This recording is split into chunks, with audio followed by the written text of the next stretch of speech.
गणेश जी का और भोलेनाथ का युद्ध हो गया। एक बात और बताओ, कभी बेटा अगर बाप को जवाब दे तो हम लोग बहुत गुस्सा हो जाते हैं, तो तुम बाप को जवाब दे रहे हो। अगर वो जवाब दे रहा है तो ये पक्का समझ लेना ओरिजिनल ब्लड है, और जवाब नहीं दे रहा है तो क्या नहीं है? नहीं, तब भी है। अगर जवाब नहीं दे रहा तो समझ जाना ये संस्कार है, इसके अंदर संस्कार है। ब्लड है लेकिन ब्लड के साथ संस्कार है, उसको ये ज्ञान है, ये पिता हैं, इनको हमें जवाब नहीं देना चाहिए, इनका सम्मान करना चाहिए। और जिनके घर जवाबदेही हो रही है तो समझ लेना ब्लड तो है लेकिन संस्कार, जोर से बोलना पड़ेगा, जय जय श्री राधे।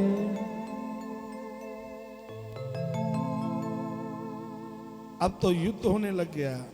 भोलेनाथ ने त्रिशूल छोड़ दिया, और जैसे त्रिशूल काटा, छोड़ा, त्रिशूल ने तुरंत सर को काट दिया।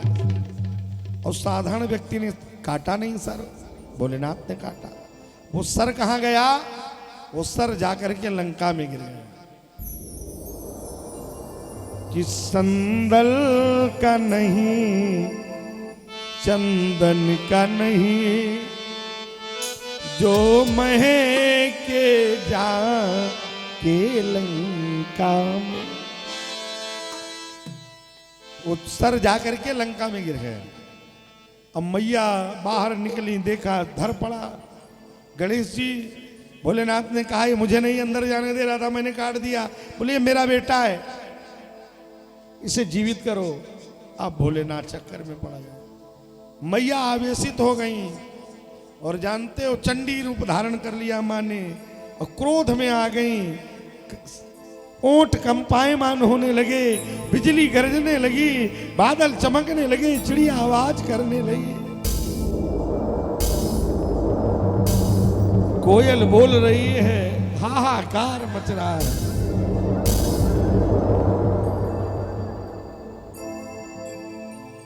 अब मैया आवेश में आकर के सृष्टि करना शुरू कर दी।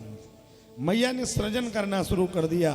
डाकिनी, साकिनी, हाँ, चुड़ैल, सब भूत, सब मैया ने उल्टी सीधी सृष्टि प्रारंभ कर दी। अब तो भोलेनाथ ने कहा इसको संभालना मुश्किल हो जाएगा।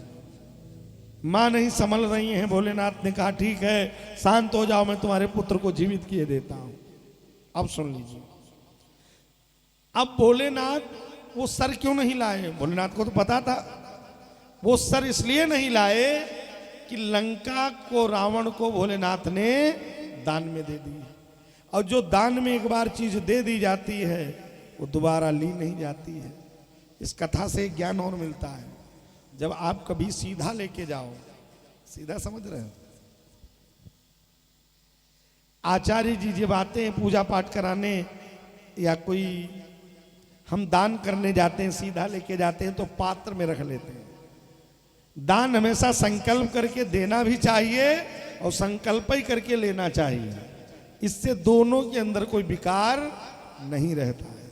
बड़े ध्यान से सुनिए। तो जब सीधा लेके जाओ घर के बर्तनों में दाल चावल इत्यादि, तो आचार्य को पहले बता दो कि महाराज जी सीधा आपका और ये दक्षिणा आपकी, ये थाली और लोटिया गिलास ही होगा, वापस कह दे। तब संकल्प बुलवाओ।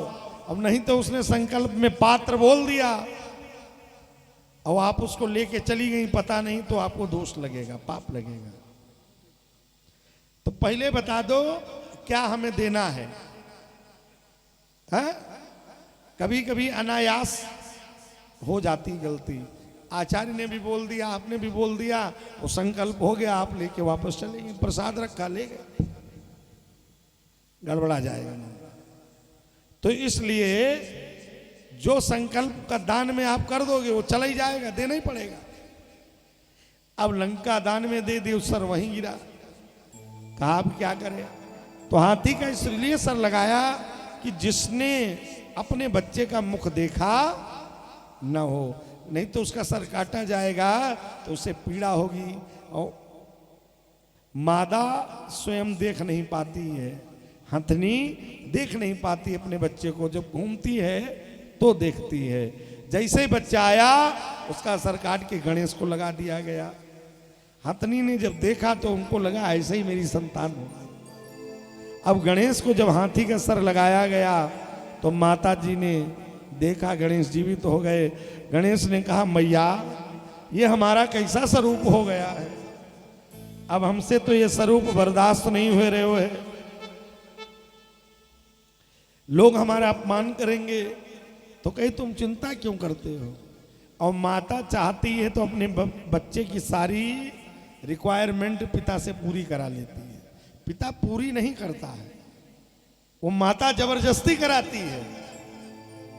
क्योंकि अब डिमांड भी बच्चे अपनी माँ से ही करते हैं, क्योंकि पिताजी इतना तेज ही रहता है उनको कि बड़ा कम मिलते जुलते हैं, बड़ा कम बातचीत आपस में होती है। कुछ बच्चे होते हैं जिनके पिता मित्र होते हैं। आज कहा सुनो भोलेनाथ, पहले हम और आप दोनों मिलकर के गणेश की पूजा करेंगे और ये प्रथम वंदनीय देव इनको बनाओ, इनके बगैर कोई पूजा पूरी नहीं होगी।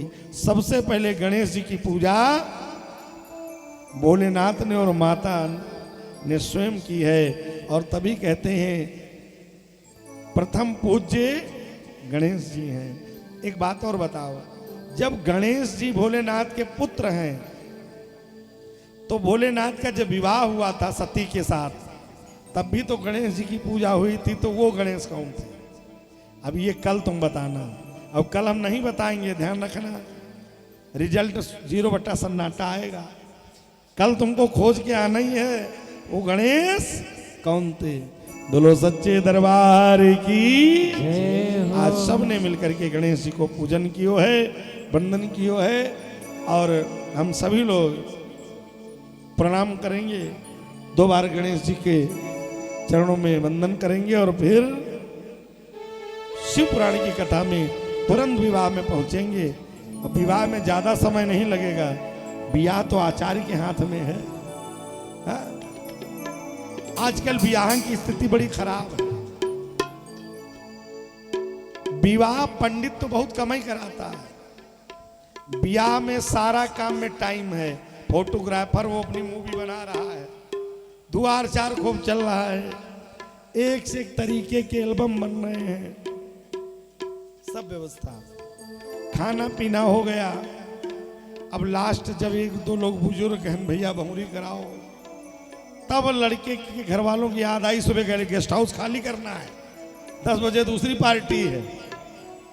अब पंडित जी बैठ पाए, जल्दी कराओ जल्दी कराओ। अब पंडित जी कहें क्या कराएं, तो 1-2 मंत्र बोले, उसके बाद अब पंडित जी बैठे तो कैमरा वाला ना बैठे दे, कहा ऐसी घुमाओ। कैमरा वालों की बड़ी समस्या है, वो भी अगर ठीक ठाक पोज नहीं देंगे तो उनको पेमेंट नहीं मिलेगा। अब आधी शादी कैमरा वाला करा देता है। और पंडित जी ने कहा जल्दी करो, कहा तुम बस वहीं रोको जहां तक छड़ंग नंबर हो।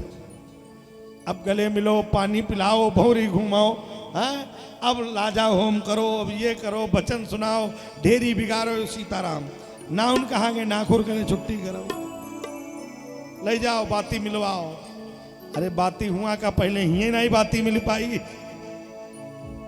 और बाती कहाँ लो मिले जब शिष्टाचार ही ठीक नहीं है। अगर सही से विवाह किया जाए तो 8 घंटे का समय लगता है विवाह कराने में। एक बात ये बताओ, विवाह रात में करना चाहिए कि नहीं?